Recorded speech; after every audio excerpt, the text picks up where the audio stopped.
Sveiki visi tinklalaidės Žemiau bambos klausytojai.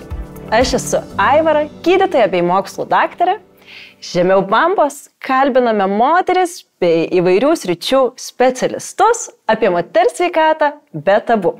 Šiandien noriu pakalbinti Northway klinikos specialistes, profesorę Birutę Žilaitienę bei embriologę Vaidą Simanavičienę, kurias kviečiu prisistatyti pačias.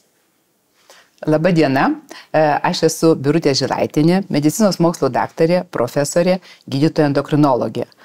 Bet nuo pat mano karjeros pradžios domiuosi žmogaus reprodukcinė sveikata, ypač vyrų nevaisingumu, ir mano subspecialybė yra andrologija. Andrologija, papildant ir mūsų klausytojams, kurie galbūt yra ne medikai, tai yra vyrų reprodukcinės sistemos mokslas. Taip? Apie jų hormonus bei lytinės funkcijas. Taip. Sveiki visi, esu Vaida Simanavičienė, biotechnologinių mokslų daktarė, dirbu Northway vaisingumo centre, laboratorijoje ir esu embriologė, atlieku dirbtinio vaisinimo procedūras laboratorijoje. Taip, tai Vaida, jūs esate tas žmogus, kuris pagalbinio vaisinimo procese, ko gero, yra labiau užkulisiuose, ar ne, kurio žmonės bei pacientai ir klientai mūsų nepamato, bet kuris atlieka taip pat didžiulį darbą. Tai aš labai džiaugiuosi ir pati galėdama jūs šiandien kalbinti geriausias šios srities ekspertes. Ir šiandien mes kalbėsime tokia tema, kuri neretai lieka pamiršta. Tai yra vyrų nevaisingumas. Kodėl ji lieka pamiršta? Nes taip jau yra, kad porai susiduriant su nevaisingumo problemomis, gydomos yra moterys. Kaip gydytoja dirbanti ginekologija, tai puikiai žinau, bet todėl, ko gero, atsiranda ir visuomenėje toksai nusistatymas ir manimas, kad tai yra nevaisingumas tarsi moterų problema. O kaipgi yra iš tiesų? Mes jau, ko gero, ir profesorė su Vaida man paantrins, kad žinome tik dalį nevaisingumo priežasčių. Ir labai panašia dalimi yra nevaisingos moteris, kiek ir vyrai. Dalis yra, kur nevaisingumas yra dėl abiejų poros pusių ir didelės dalies mes taip pat nežinome.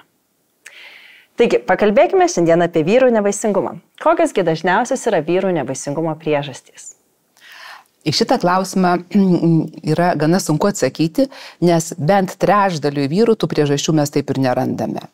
Bet suprantama, yra tokios priežastys, kurias galima bent jau sieti su pakitimais spermogramoje ir su jų vaisingumu. Jos gali būti ir įgimtos, ir įgytos. Tai kalbant apie įgimtas priežastis, galima būtų paminėti kriptorchizmą, sėklidžių nenusileidimą į kapšelį. Todėl mamos savo berniukus turėtų nuo pat kūdikystės apžiūrėti ne tik tai visą odelę, bet taip pat ir sėklidės. Net ir išoperavus vaikystėje laiku, nuleidus sėklides į kapšelį, kartais spermatogenezės sutrikimai išlieka suaugusiam amžiuje, nustatomi yra. Genetinės priežastys yra kitas įgimtas defektas, kuris nebūtinai matomas kažkaip tai fiziškai. Ir tik tai, kada pradedamas planuoti nėštumas, paaiškėja, jog spermogramoje yra dideli pakitimai ir randamos tos genetinės priežastys. Na, aišku, man kaip endokrinologiai yra svarbus ir lytinių hormonų trūkumas. Priežastys yra įvairios, taip pat gali būti įgimtos, gali būti dėl ligų ar kartais ne visai žinomų priežasčių atsirandančios suaugusiam žmogui. O pakenkimo lygis taip pat įvairus. Gali būti pakenkiama sėklidžių lygmenyje, gali būti posmegeninės liaukos, hipofizės lygmenyje. Ir taip pat, kaip minėjau, dėl įgimtų dalykų. Reikia pasakyti, jog jeigu trūksta hipofizės hormonų, tai šita priežastis yra gydoma vaistais labai efektyviai, 80% galima sukelti spermatogenezę, bent 50% iš jų pastos. Na, bet reikalinga tiksli diagnostika ir tai nėra dažna priežastis. Iš įgytų priežasčių mes irgi turime nemažai, tai ir infekcijos, tiek lytinių kelių plintančios, tiek banalios vadinamos infekcijos. Tai yra ir varikocelė venų išsiplėtimas prie kapšelio, kuris susiformuoja paprastai paauglystėje berniukams. Gali būti vaistų vartojimas, aišku, onkologiniai susirgimai, chemoterapija, bet taip pat ir testosteronas, anaboliniai steroidai, jie slopina sėklidžių funkciją ir gali baigti sumažėjusiu vaisingumu ar nevaisingumu. Taigi mes tų priežasčių turime gana nemažai ir čia yra jau gydytojo darbas jas išsiaiškinti. Ir kaip jūs minite, priežasčių yra tikrai labai daug ir jos ypatingai skirtingos. Nuo A iki Z, ko gero, tiek ir nuo organų iki hormonų, tiek nuo gyvenimo būdo poveikių iki tam tikrų fizinių dalykų. Bet kaipgi iki tos diagnozės prieinama? Kaip vyrui yra nustatomos tos nevaisingumo priežastys? Svarbiausias tyrimas yra spermos tyrimas. Ir nuo to mes pradedame aiškintis toliau ir galimas priežastis. Jeigu jisai yra be pakitimų, kurį laiką galima atidėti vyro ištyrimą ir susikoncentruoti į moterį, bet tai nereiškia, jog normalūs parametrai yra normali spermatozoido funkcija. Ir dar vienas momentas, pacientai labai nori, kad atsakytume, tai aš vaisingas ar nevaisingas. Mes galim pasakyti iš spermos tyrimo tik vaisingumo šansą. Ar jisai yra labai sumažėjęs, ar jisai nežymiai sumažėjęs. Kartais pastojama su labai prastais spermos tyrimais, nes tai yra dviejų žmonių sąveika visų pirma, priklauso nuo partnerės vaisingumo. Ir svyravimai spermos yra gana dideli laike. Jeigu jau turime pakitimus spermogramoje, tai labai norėtume tą pacientą pamatyti. Tai klinikinis vertinimas irgi labai svarbus. Ir jis prasideda, kai pacientas įžengia į mūsų kabinetą. Todėl nuotolinė konsultacija arba konsultavimas iš lapo, kuriame surašyti spermos parametrai, tikrai nėra tas pasirinkimas, kuris duos rezultatą.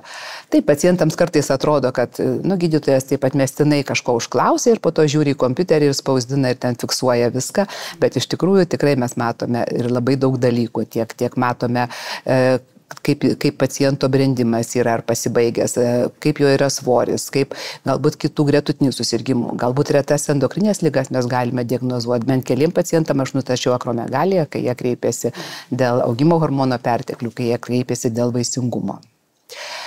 Aišku, mums padeda po to ir aparatūra, tai sėklidžių ultragarsas, tiek dėl sėklidžių auglių, dėl sėklidžių audinio, dėl prielipo sėklidės ar išvedamųjų latakų pakitimų, kurie gali nurodyti buvusius uždegimus, galbūt užakimą latakų ir taip pat padeda diagnostikai. Hormonų tyrimai nebejotinai mums taip pat yra reikalingi, tyrimai dėl infekcijų yra reikalingi. Ir galų gale, bet ne pats nesvarbiausias dalykas yra genetiniai tyrimai. Dažniau pakitimai genetiniai būna tada, kada yra labai mažai spermatozoidų spermoje arba jų visai nėra, bet čia jau irgi specialisto yra darbas tas indikacijas genetiniams tyrimams nustatyti ir nukreipti pas specialistus, pas kolegas genetikus. Dėl to vaisingumo klinikos ir susibūrė, kaip sakant, multidisciplininė komanda, kaip mes tai vadiname, o žmonėms tai labiau tiesiog skirtingų specialybių gydytojai bei genetikai ir embriologai ir jie dirba ir dėl tos diagnozės, ir dėl pagalbos poroms kartu, ar ne? Tai ko gero dažniausiai tikrai ne pas vieną specialistą teks apsilankyti šitoje kelionėje. Ir dar vienas klausimas, jau pradėjus kalbėti apie spermogramas ir tuos tyrimus.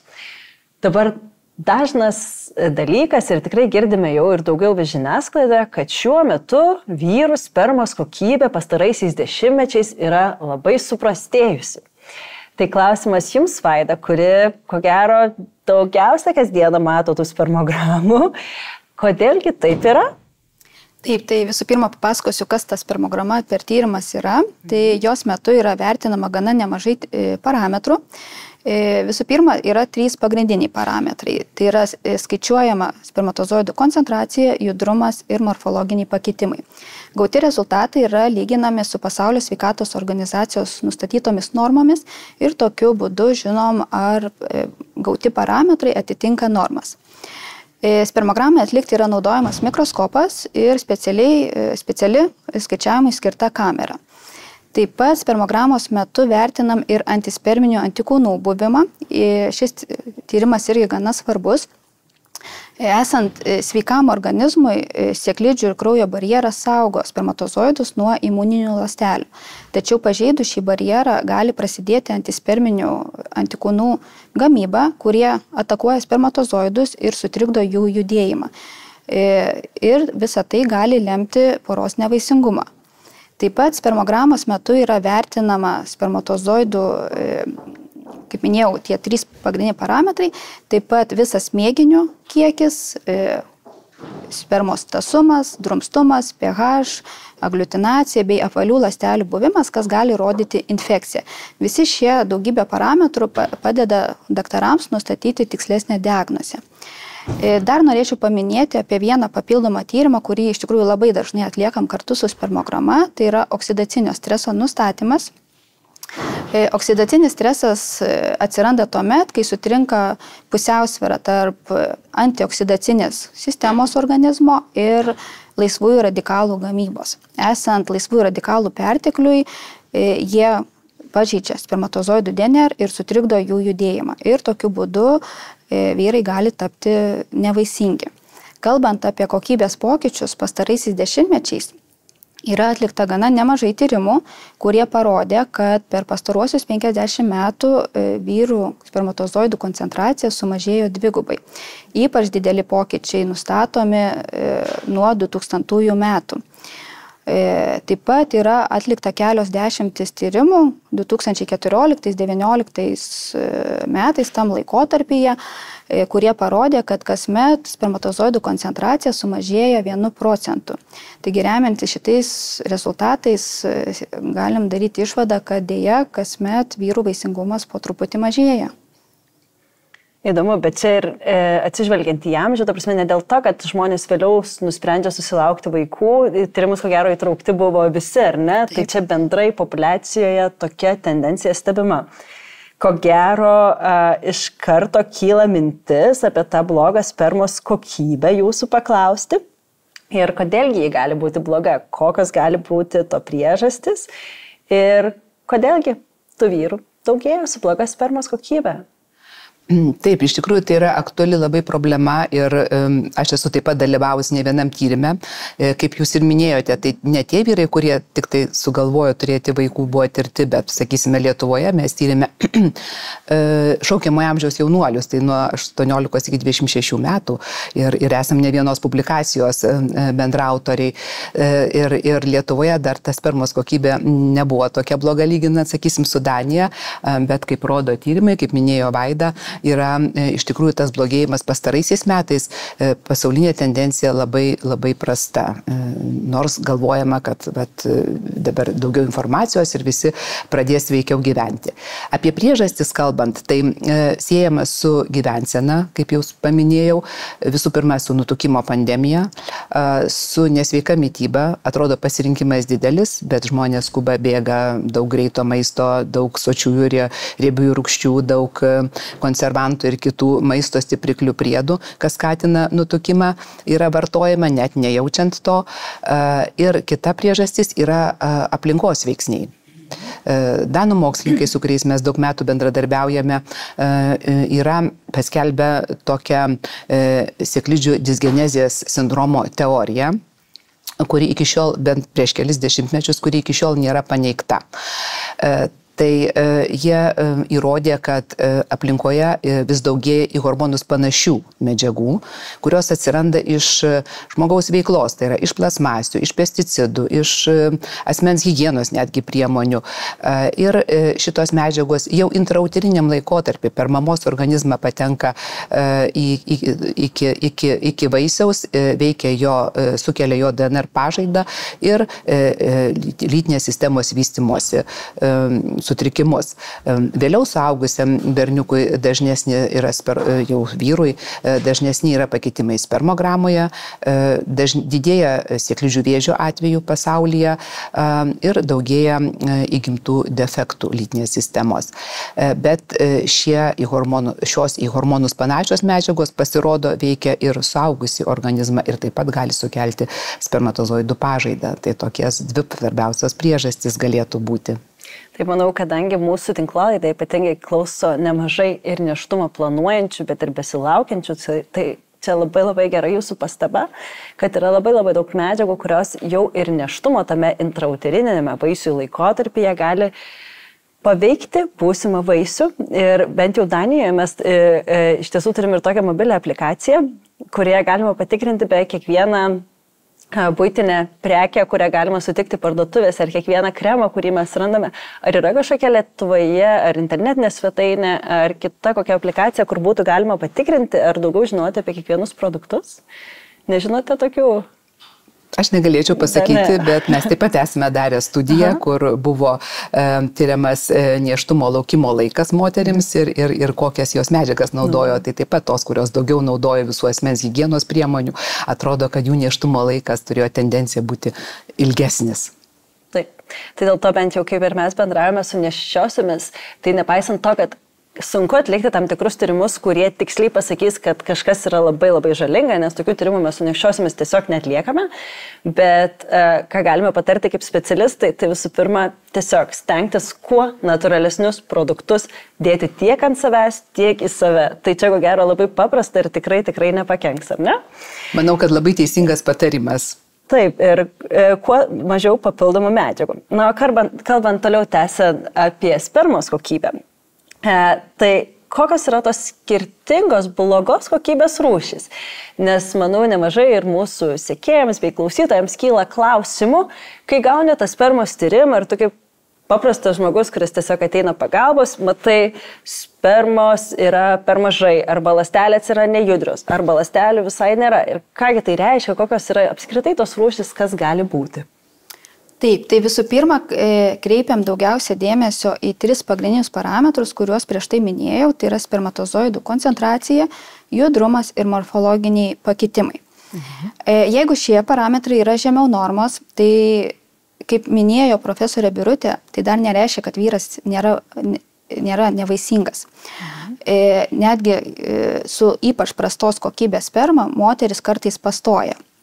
Jeigu pora ruošiasi pagalbinio apvaisinimui, tai pagal šios parametrus mes laboratorijoje atrenkam geriausiai tinkančią pagalbinio apvaisinimo procedūrą. Ir jeigu netgi yra pavieniai spermatozoidai, galim juos išrankioti tiesiog po vieną ir panaudoti kiaušialąsčių apvaisinimui. Tačiau, pažvelgus giliau, reikėtų suprasti, kad jeigu šie parametrai yra žemiau normos, galimai gali būti padidėjusi spermatozoidų DNR pažaida. Ypač tai būdinga yra spermatozoidams DNR fragmentacija, tai yra DNR grandinės suskilinėjimas, bei taip pat chromosominiai pakitimai. Pavyzdžiui, jeigu žmogus rūko, DNR fragmentacija dėja didėja.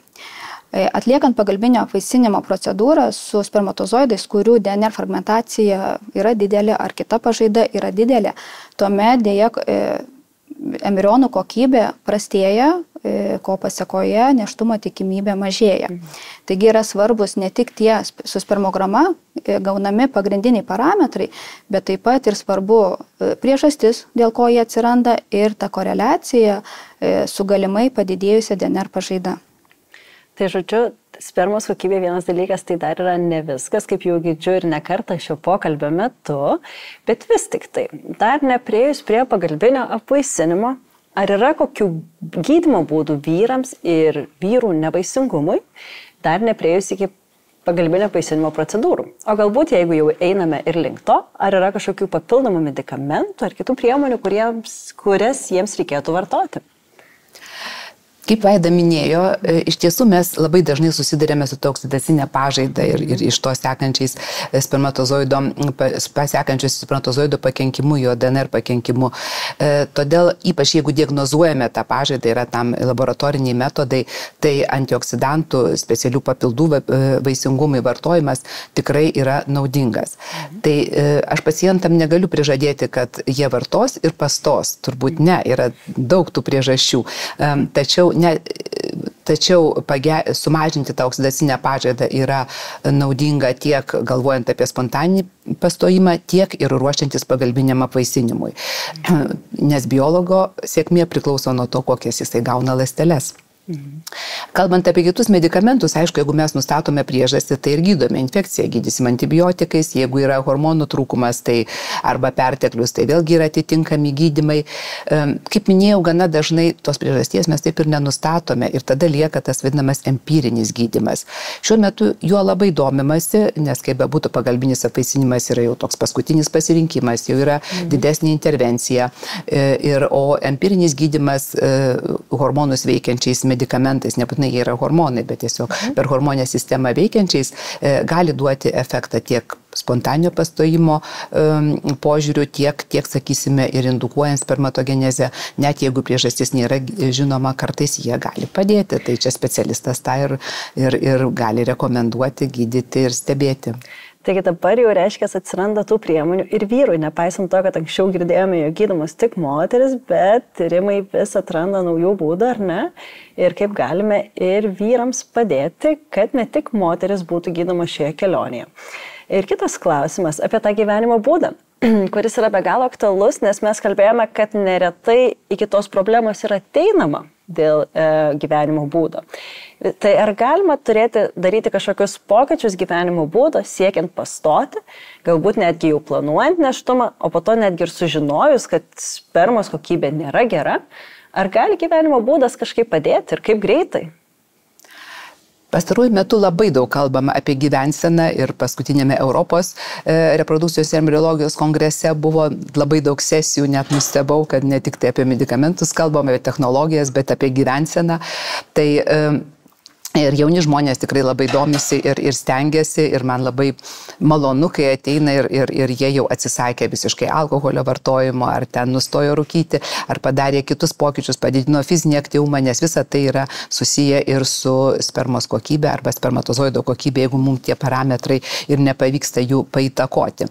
Tai čia tie yra, aišku, labiausiai paplitę žalingi įpročiai, kaip rūkimas nebejotinai didina spermatozoidų pažaidą ir vienareikšmiai jokių mažinimų, jo reikia atsisakyti. Alkoholio vartojimas, toks kontroversiškas klausimas, nes tyrimai rodo, kad negausus atsitiktinis vartojimas kaip ir didesnės įtakos neturės. Bet visi žinome, kokia slidi riba yra tarp sistemingo ir atsitiktinio, tarp negausaus ir gausesnio. Tai tame irgi gali būti problema. Nutukimas. Labai svarbus momentas, nes nutukimas visų pirma iškreipia hormoninę sistemą vyro, mažėja testosterono, daugėja moteriškų hormonų, dėl to trinka spermatogenezė. Kitas veiksnys yra dėl didelio riebalinio sluoksnio sėklidės yra aukštesnėje temperatūroje. Tai dar prisideda prie spermatogenezės pakenkimo. Taigi korekcija svorio kiek įmanoma, niek nereikalauja visiškai normalaus, bet bent jau 5-10% nuo kūno svorio jau gali turėti reikšmę. Mityba, aišku, čia irgi susiję taip pat ir su tuo svoriu, tai vėlgi sveika mityba. Tyrimai rodo, kad gausus raudonos mėsos vartojimas yra susijęs su mažesnė koncentracija, mažesniu morfologiškai normalių spermatozoidų kiekiu, o žuvies vartojimas atvirkščiai, su geresniais spermos parametrais. Tik tai turėčiau čia pasakyti, kad jeigu šalia mėsos vartosime žuvį, tai tik kalorijų kiekį padidinsime ir turbūt skatinsime svorio augimą, bet žuvis vietoje mėsos, bent 3 kartus per savaitę, įprastinės rekomendacijos dietologo tikrai yra naudingos ir bendrai sveikatos būklei, o taip pat ir reprodukciniai funkcijai. Tai turbūt yra tokie svarbiausi momentai dėl gyvensenos. Ir aišku, fizinis aktyvumas, kuris taip pat susijęs ir su svoriu, ir su bendra sveikatos būklė, bet taip pat ir su vaisingumu. Manau, kad dėl svorio, kadangi tai ir mano mokslinės sritis, labiau iš moterų sveikatos pusės, bet tiek ir galvojant apie vyrus, bei jų hormonus, žinau, kad nutukimas yra tokia problema, kurios nepakeisi per vieną dieną. Tai yra labai sudėtingas dalykas ir žinoma, kad mums gydytojams kažkuria prasme gali atrodyti, tai yra lengviau pasakyti, nes mes žinome, kad tai reikia pasakyti, jog reikia kontroliuoti svorį, reikia numesti kartais svorį, didinti fizinį aktyvumą ir mitybą, bet dažniausiai yra bėda tokia, kad vienas geriausių tikslų, kurias įmanoma pasiekti tokiamis įprastinėmis priemonėmis, kurias galima palaikyti, tai yra nepriaugti naujo svorio. Ir aš manau, kad tai reikėtų irgi pasakyti, kad tai jau yra geriau negu nieko, tai dėl to vis tiek yra svarbu kontroliuoti, bet kartais ko gero gali prireikti ir kitų priemonių, jeigu nutukimas yra jau liga ir aukštesnio laipsnio, ko gero gali prireikti ir kitų jo gydymo priemonių, ar ne? Jeigu tai yra viena iš tų priežasčių, kuri gali veikti spermos kokybę. Taip, mes endokrinologai dabar labai daug kalbame apie šią problemą, nes į rinką atėjo nauji vaistai nutukimo gydymui, taip vadinami GLP-1 receptorių analogai, tai mes jau žinom Lietuvoje yra semaglutidas, tik gaila neturime nutukimo gydymo tos dozuotės, tik tai diabeto gydymo dozuotę, bet taip pat ateina tirzepatidas, kitas preparatas, kuris turi indikaciją nutukimo gydymui, na, tikimės, kad galėsime efektyviau padėti mūsų pacientams kovoti su šita problema. Kalbant apie gyvenseną, dar turėčiau paminėti tokius irgi žinomus veiksnius, kaip, sakysime, karščio poveikį. Tai, žinot, gyvenimas gerėja, mes, reiškia, galime sau leisti pirtis, spa, džakuzį ir visus kitus malonumus. Ir karštose kraštuose. Atostogos irgi gali būti labai karštose kraštuose. Tai sėklidžių buvimas aukštoje temperatūroje, aišku, neigiamai veikia spermos kokybę. Šitą reikėtų atkreipti dėmesį, ypač planuojant nėštumą, suprantama. O kiek yra saugu būti, koks buvimas, tarkim, pirtise, manau, čia labai aktualus klausimas, nes mes Lietuvoje tikrai be galo net mėgstame pirtis, tai kiek yra saugu, kokia temperatūra, arba kiek laiko, ar yra kažkokie limitai, kad nedaugiau nei 5 minutės per savaitę? Ar... Čia iš tikrųjų labai geras klausimas ir tuo aš irgi domėjausi. Nėra tokio vienareikšmio atsakymo, bet manau, kad galima būtų apsėti be pirčių paprasčiausiai tuo laikotarpiu, kai planuojame nėštumą. Bet taip, iš tikrųjų, jeigu matuosime tą laiką buvimo valandomis ir kelis kartus per savaitę, tai tikrai turės neigiamą, žalingą poveikį. Taip, ir dar vienas įdomus klausimas, kaip šiek tiek užsiminėte apie tą šilumą sėklidžių ir pagalvojau apie dar vyrų aprangą, džinsus, kelnes, apspaustus ar audinius netgi. Ar tai gali turėti kažkokios įtakos tas fizinis būtent drabužių poveikis? Taip, tas irgi yra įrodyta, kad aptempti drabužiai, jie aišku irgi kelia tą sėklidės temperatūrą, gal ir kraujotaka kažkiek tai sutrikdo, todėl laisvesni drabužiai yra, arba natūralios medžiagos yra tikrai rekomenduojami vyrams.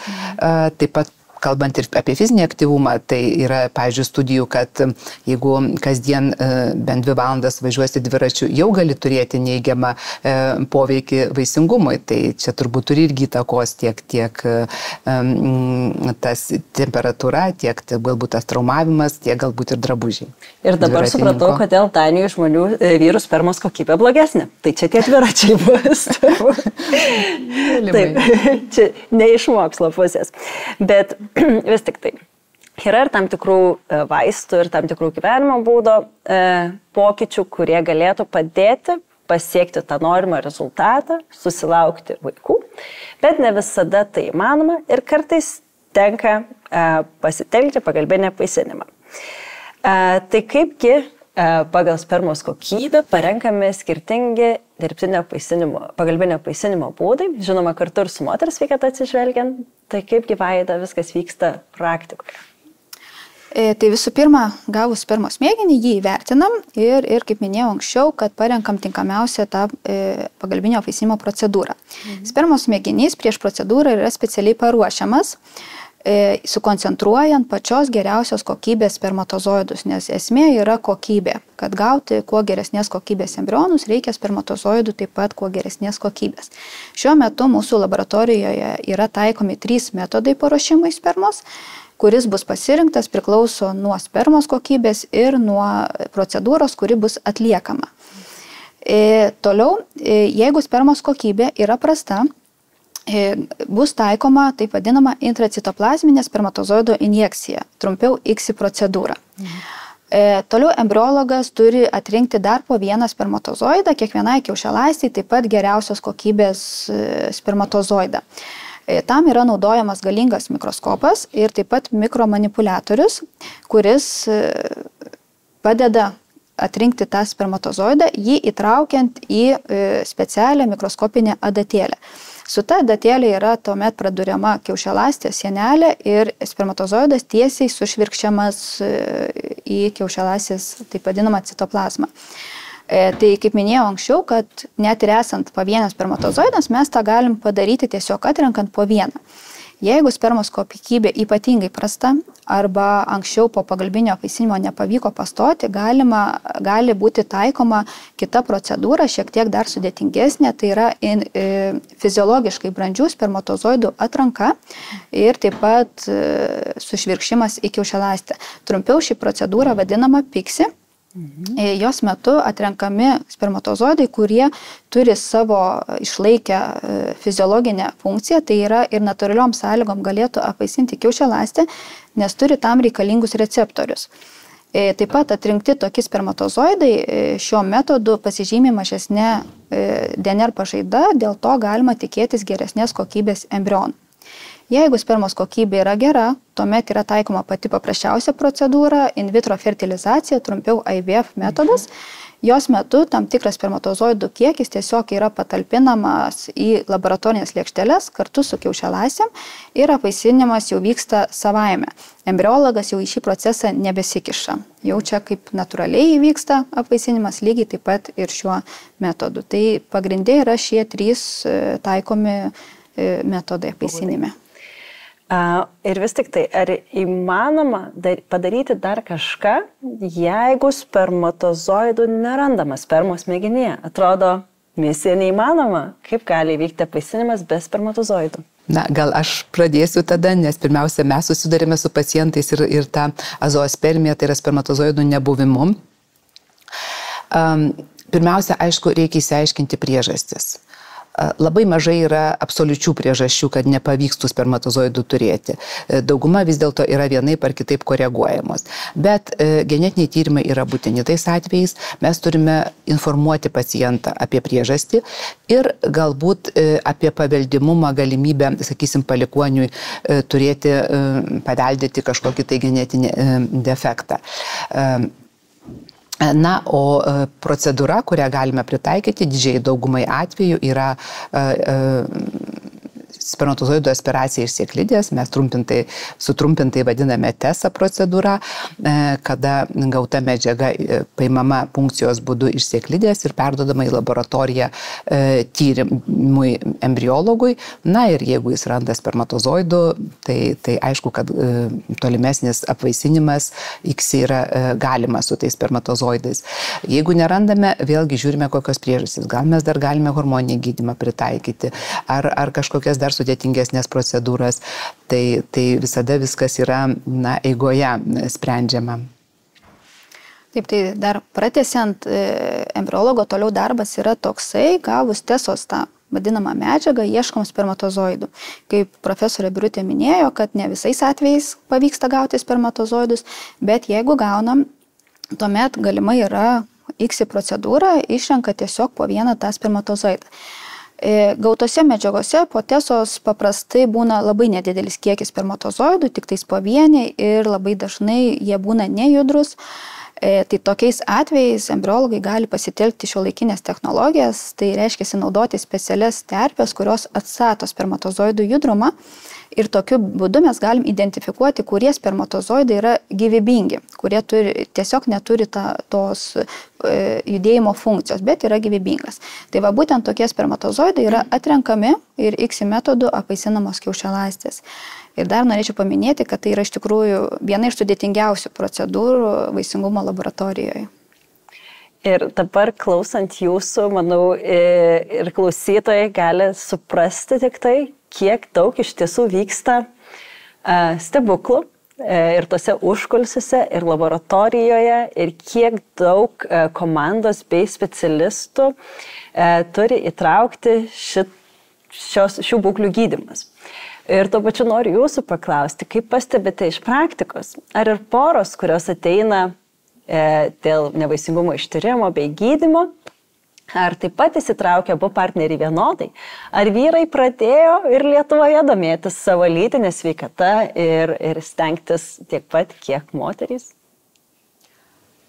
Jeigu galėčiau pakomentuoti, tai iš tikrųjų pastaruoju metu pastebiu vyrų vis didesnį aktyvumą ir didesnį domėjimąsi ir pastangas.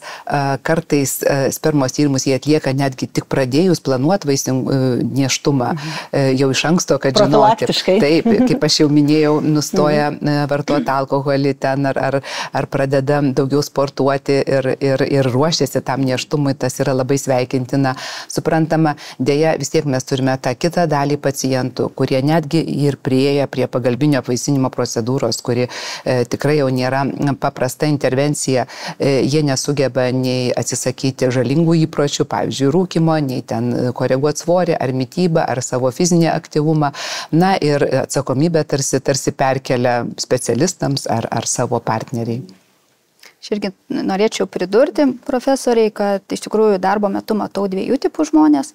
Vieni, kurie labai rūpinasi vaisingumo ir iš tikrųjų labai pergyvena. Jeigu spermogramoje aptinkam kažkokių nuokrypių, tai tikrai labai tie žmonės pergyvena. Tačiau yra kita dalis, kur nelabai nori kažką keisti savo kasdienybėje, net ir, pavyzdžiui, rekomendavus mesti rūkyti, tikrai ne kiekvienas tą padarys. Jie galvoja, kad tiesiog atliks pagalbinio apvaisinimo procedūrą, jeigu yra spermatozoidų, tai embriologas tiesiog apvaisins kiaušialąstes ir iškart pavyks susilaukti vaikų. Tačiau tikrai ne visada taip atsitinka. Reikėtų suprasti, kad sėkmė tiesiogiai priklauso nuo lytinių ląstelių kokybės, o tam didelę įtaką turi ir gyvenimo būdas. Bet žinoma, čia kaip ir įvairiose sritise, kaip mes medikai kalbame ir sakome, irgi norime geriausio, taip pat kaip ir mūsų pacientai, norime jiems pačio geriausio, tačiau dėja, bet yra ir daugybė psichologinių iššūkių, su kuriais poros gali susidurti, su kuriais vienas iš poros gali susidurti. O dar, manau, ypatingai šiame gydymo procese svarbu ir mūsų užtikrinimas. Galbūt moteris dar gaus laisvo laiko nueiti pas gydytoją ir procedūroms atsiprašyti iš darbo, bet gali būti kartais vyrui sunkiau tai padaryti. Vienas dalykas pripažinti, kad reikia, kitas dalykas gauti darbdavių leidimą. Tai kartais gali būti labai daug psichologinių bei socialinių iššūkių pakeliui, kurie gali visą šį procesą apsunkinti. Bet dėl to, žinoma, turėsime ir kitas tinklalaides, kuriuose aptarime šiuos klausimus. O pabaigai norėčiau jūsų dar paprašyti, pasakyti galbūt palinkėjimą poroms, kurios susiduria su vaisingumo problemomis. Jeigu galėčiau kreiptis į tuos žmonės, kurie susiduria su vaisingumo problema, norėčiau juos paskatinti ir pasakyti, kad neigimas ar savigrauža, ar slėpimasis nuo problemos tikrai nepadės ir palinkėti jiems ryžto kreiptis į specialistus. Pasitikėkite specialistais. Jie turi kompetencijas, jeigu reikia technologijas, jie dirba komandoje ir tikrai gali jums padėti. Aš norėčiau palinkėti didelės kantrybės ir tikėjimo šiame kartais ilgame kelyje ir tikrai nelengvame. Ir ką iš tikrųjų dažnai pastebiu, kad sėkmė lydi pačius atkakliausius, tai visiems tada didelės kantrybės ir atkaklumo. Primenu klausytojams, kad šiandien kalbėjome su Norfai vaisingumo centrų gydytoja endokrinologe, medicinos mokslų daktarė profesorė Birutė Žilvaitienė bei embriologe mokslų daktarė Vaida Simanavičienė. Jei patiko ir nori sužinoti daugiau, prisijunk prie moterų bendruomenės Žemiau Bambos Instagrame, Facebook bei YouTube platformose ir išgirsk viską apie mokslų pagrįstus faktus lengvai suprantamu būdu.